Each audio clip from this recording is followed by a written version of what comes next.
వారి ప్రార్థనను బట్టి, దైవ సేవకులు నా కోసం చేసిన ప్రార్థనను బట్టి దేవుడు ఒక కళ ద్వారా నా పాపాలు ఎత్తి చూపించాడు. ఆ కళలో ఆయన చెప్పాడు, నేను చేసిన ప్రతి పాపం, దాదాపు నా ఊహ తెలిసినప్పటి నుంచి 13వ సంవత్సరం నుండి అప్పటికి నాకు 20 సంవత్సరాలు, 21 రాబోతున్నాయి. ఆ రోజు వరకు నేను చేసిన పాపాలని ఒక పెద్ద పేపర్ రీల్లో డేట్ వైజ్గా రాసి, ఏ తేదీన ఏ పాపం చేశానో రాసి అవన్నీ నా ముందుకు ఇలా తీసుకొచ్చాడు. అవన్నీ నేను చదివిన తర్వాత మొదటిసారిగా నాకు జీవితంలో అర్థమైంది నేను పాపిని అన్న విషయం. అది వరకంతా నేను అనుకునేవాడిని దేవుడు అనేవాడు లేడు, ఒకవేళ ఉంటే మంచిదే, ఉన్నాడు అనుకోవడం కూడా మంచిదే అనుకునేవాడిని, కానీ నిజంగా దేవుడు ఉన్నాడని నమ్మేవాడిని కాదు. సైన్సు టెక్నాలజీ అనుకునేవాడిని. కాబట్టి ఆ రకంగా దేవుడు నన్ను ఆ కళలో పాపాలు చూపించి నన్ను ఒప్పింపజేశాడు. నేను ఇంకా ఏడ్చేశాను ఆ కళలో, నాలో ఇన్ని పాపాలు ఉన్నాయని. నేను అందరి దృష్టికి మంచివాడిని, నేను కూడా నన్ను నేను మంచివాడిని అనుకునేవాడిని. ఇన్ని పాపాలు నాలో ఉన్నాయా ప్రభువా, నన్ను క్షమించని నేను కన్నీళ్లతో ఆ కళలో ఆయన్ని అడిగినప్పుడు ఆయన నాతో నా కన్నీళ్లను తుడిచి ఆయన నాతో చెప్పాడు, బాబు ఇది నీకు కళ, నువ్వు ఇప్పుడు లేచిన తర్వాత బైబిల్లో సామెతలు 5వ అధ్యాయం నుంచి 7వ అధ్యాయం వరకు చదువు అని చెప్పి ఇక ఆ కళ అక్కడికి అయిపోయింది. అప్పుడు నాకు మెలకు వచ్చిన తర్వాత నా జీవితంలో ఎన్నడూ లేని కళ అది.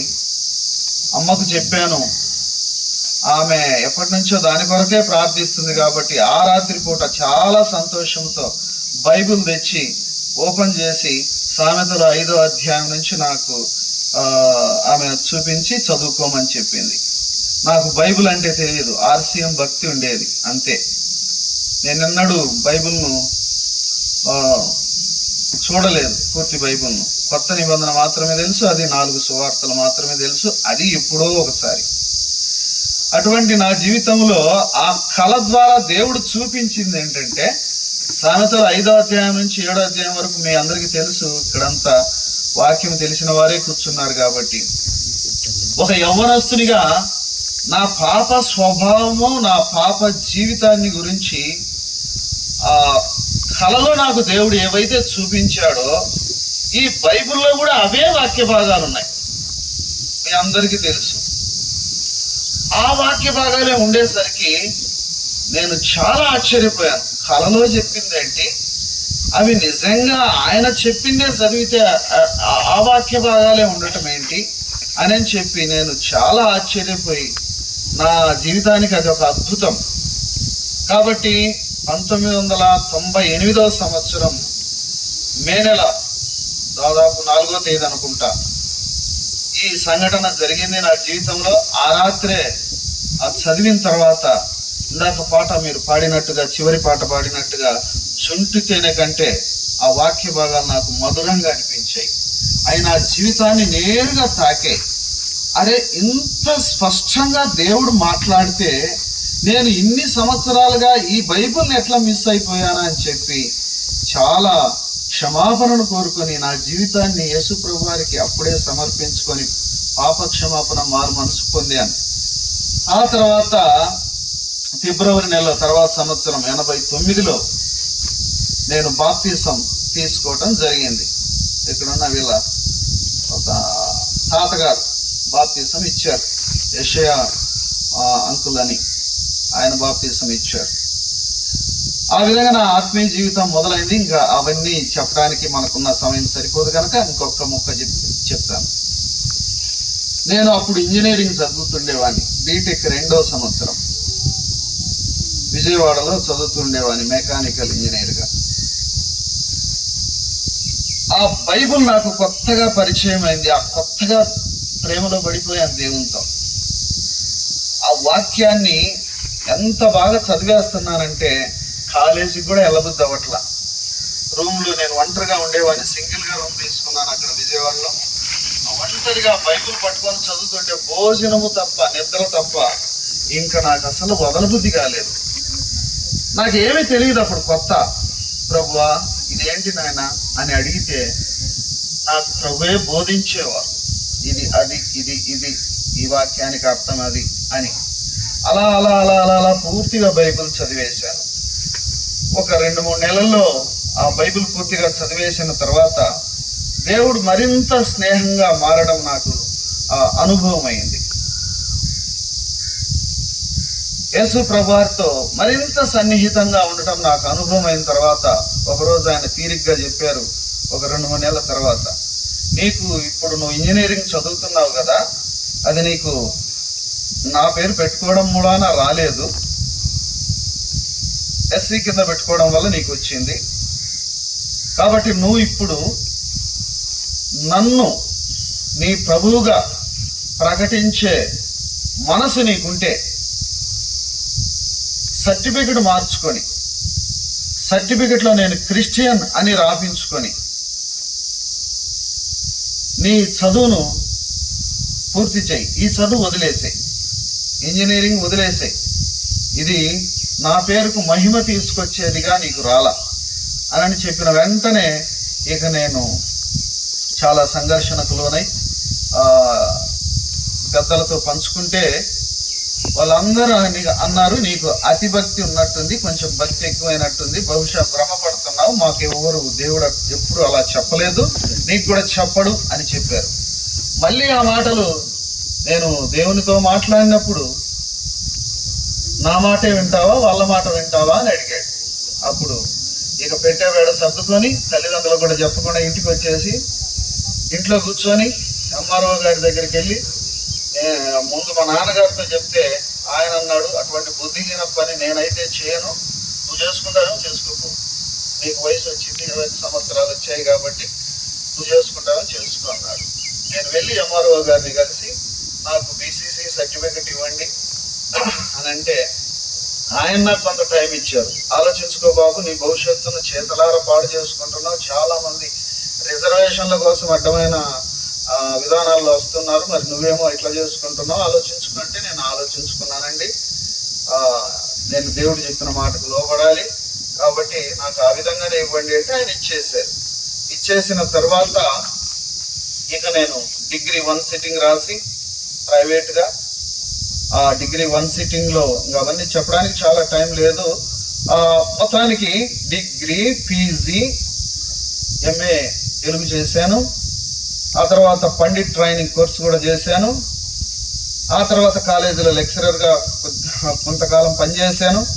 ఆ తర్వాత ఉద్యోగాలు పడ్డప్పుడు, డిఎస్సి పడినప్పుడు నేను బీసీసీ కింద 2 కడప జిల్లాలో హై స్కూల్ పోస్టు, పక్క జిల్లాలో యూపీ స్కూల్ పోస్ట్, 2 పోస్టులు ఉంటాయి తెలుసు కదా అందరికీ. కాబట్టి అలాగా అప్లై చేసినప్పుడు కడప జిల్లాకు ఒకే ఒక్క పోస్ట్ ఉన్నది, తెలుగు పండిట్. నా పోస్టు, నా గ్రేడ్ 1 తెలుగు పండిట్గా. దేవుడు ఆ ఒక్క పోస్ట్ డిస్టిక్ లెవెల్లో నాకే ఇచ్చాడు. అలా అదే సమయంలో పక్క జిల్లా నెల్లూరులో గ్రేడ్ 2 రాస్తే అది ఓపెన్లో, అది కూడా దేవుడు నాకు ఇచ్చాడు. అంటే 2 ఒకేసారి వచ్చాయి. ఎవరైతే నన్ను నిందించారో వాళ్ళందరూ దేవుని మహిమపరిచారు. నిజంగా దేవుడే నీకు తోడైండి ఇంత అద్భుతం చేశాడు అన్నట్టుగా. ఆ విధంగా హై స్కూల్ టీచర్గా ఒక 13 సంవత్సరాలు గవర్నమెంట్ హై స్కూల్ టీచర్గా నేను పనిచేసిన తర్వాత మా సొంత ఊర్లోనే నేను ఆ టీచర్గా పనిచేస్తున్న సమయంలో దేవుడు నాతో మాట్లాడాడు, నా సేవకు నువ్వు వెళ్ళాలి, ఈ ఉద్యోగం కొంతకాలమే నీకు ఇచ్చాను, రిజైన్ చేసి సేవకు వెళ్ళాలి అని దేవుడు నన్ను ప్రేరేపించడం మొదలుపెట్టాను. అది ఎలా అనేది అంతా చాలా పెద్ద ప్రాసెస్. చివరికి ఆయన ప్రేరణకు నేను లోబడవలసి వచ్చింది. దేవుని సేవకై దయచేసి గమనించండి, దినవృత్తాంతం, మొదటి దినవృత్తాంతాలు 4:10 ఎవరైనా చదవండి.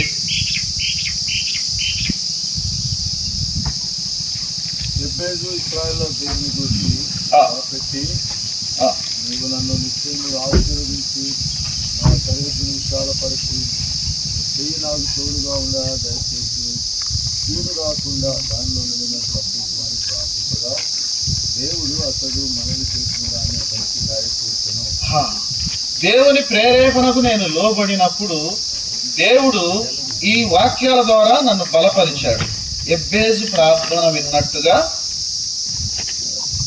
నిన్ను కూడా దేవుడు నీ పనిని విస్తరింపజేస్తాను అని ఆ సేవ కొరకు ఆ వాగ్దానం నాకు ఇచ్చాడు. ఆ తర్వాత మరొకటి లూకాసు వార్త 21-24. లూకాసు వార్త 21వ అధ్యాయం 24వ వాక్య భాగం ఎవరైనా చదవండి.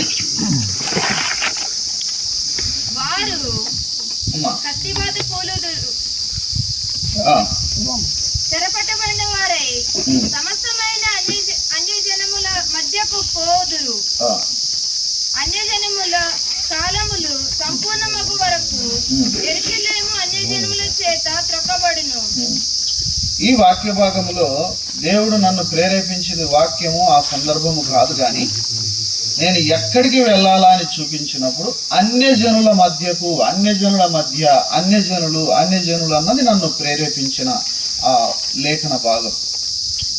కాబట్టి అన్యజనుల మధ్యకు నేను వెళుతున్నట్టుగా నాకు అర్థమైంది. అయితే ఎక్కడికి వెళ్ళాలో తెలియదు. ఇక జాబ్కు రిజైన్ చేయమన్నాడు దేవుడు. రిజైన్ చేసి ఇంట్లో వాళ్ళని కుటుంబాన్ని అందరినీ ఒప్పించి, అంటే దాదాపు రిజైన్ చేసిన తర్వాత 2 సంవత్సరాలు ఇంట్లోనే ఉన్నాను. 2 సంవత్సరాలు ఇంట్లో ఎందుకున్నాను అంటే నాకు ఒక అప్పు ఏర్పడింది. అప్పు దాదాపు 6 లక్షల దాకా అప్పు ఉన్నది. దాని 2 సంవత్సరాలు ఉద్యోగం మానేసినప్పటికీ అది కాస్త పెరిగి దాదాపు 10 లక్షలు అయింది. సేవకునిగా వెళ్ళడానికి 10 లక్షల అప్పు అనేది చాలా ఆటంకం గనక తీసేస్తేనే వెళతాను ప్రభువా అని చెప్పాను. సరే, ఎక్కడికి వెళ్ళాలో ప్రభువా, మరి అన్యజనుల మధ్యకు ఎక్కడికి వెళ్ళాలి అని ప్రార్థన చేసినప్పుడు దేవుడు చూపించిన ప్రాంతం హర్యానా. దేవుడు హర్యానా అన్న విషయాన్ని మాత్రమే మరి నాకు బయలుపరచబడింది, కానీ ఏ ప్రాంతం అనేది నాకు తెలియదు. హర్యానా ఎక్కడుందో గూగుల్లో వెతుక్కొని ఇక ఆ తర్వాత దానికోసం ప్రార్థన చేయబట్టి ప్రభువా అప్పు తీరిస్తే నేను మళ్ళీ రోజు వెళ్ళిపోతానని దేవునితో చెప్పాను.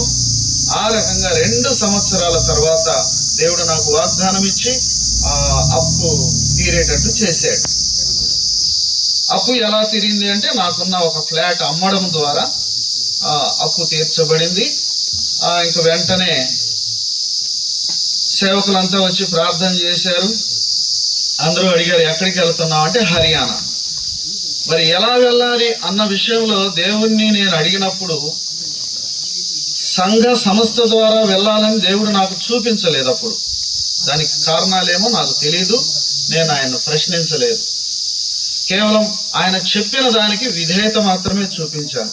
కాబట్టి సంఘము ద్వారా నేను పంపబడలేదు, కానీ దేవుడు చూపించిన ఆ దర్శనానికి అవిధేయుని కాకుండా అలా బ్యాగ్ తీసుకొని రిజర్వేషన్ చేసుకొని వెళ్ళిపోయాను ఢిల్లీకి.